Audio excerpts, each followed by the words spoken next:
The peregrine falcon stands out as one of nature's top predators and is known as the fastest animal on Earth.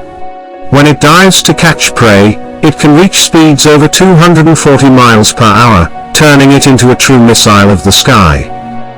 Peregrine falcons live on every continent except Antarctica and have adapted to many environments, from Arctic tundra to tropical areas and even city skyscrapers that resemble their natural cliffs.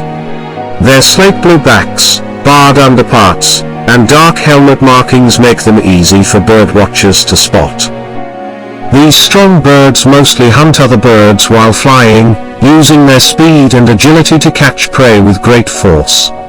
Peregrine falcons were once endangered by pesticides, but they have recovered thanks to conservation efforts and now stand as a success story in wildlife protection.